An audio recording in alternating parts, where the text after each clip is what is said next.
அனர்த்தங்களினால் பாதிக்கப்பட்ட மக்களுக்கு தொடர்ந்தும் ஆதரவளிக்கும் வகையில் ஐக்கிய அரபு ராச்சியத்திலிருந்து மனிதாபிமான உதவிகளை ஏற்றிய 4வது விமானம் இலங்கையை இன்று பிற்பகல் வந்தடைந்துள்ளது.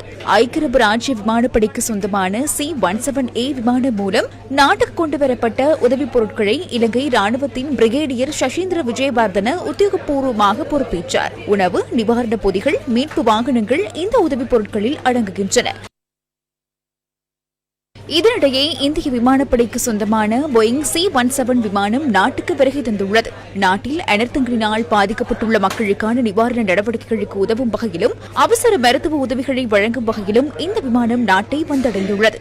இந்த விமானத்தில் ஆம்புலன்ஸ்கள், மருத்துவ பராமரிப்பு பிரிவுகள், அறுவை சிகிச்சை அறைகளை கொண்ட 2 நடமாடும் மருத்துவமனைகள் காணப்படுகின்றன.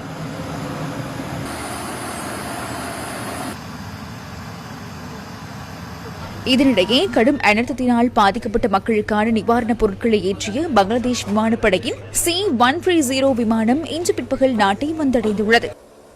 இலங்கைக்கான பங்களாதேஷின் உயர்ஸ்தானிகர் அந்தலி அலியாஸ் இந்த உதவிப் பொருட்களை உத்தியோகபூர்வமாக கையளித்துள்ளதுடன் பாதுகாப்பு அமைச்சின் மேலதிக செயலாளர் மயூர பெரேரா உள்ளிட்ட குழுவினர் உதவிப் பொருட்களை பொறுப்பேற்றனர்.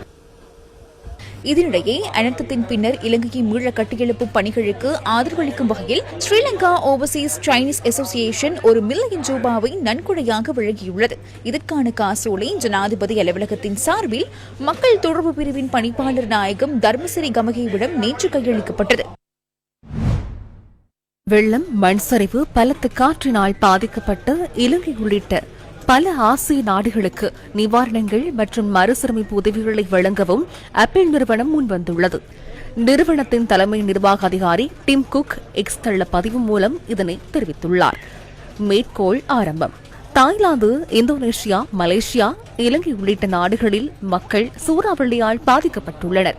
ஆப்பிள் நிறுவனம் பாதிக்கப்பட்ட அனைவர் தொடர்பிலும் சிந்தித்து வருகின்றது. மேலும் நிவாரணம் வழங்கவும் கட்டுமான முயற்சிகளை ஆதரிப்பது தொடர்பிலும் நாம் நடவடிக்கை எடுத்து வருகின்றோம்.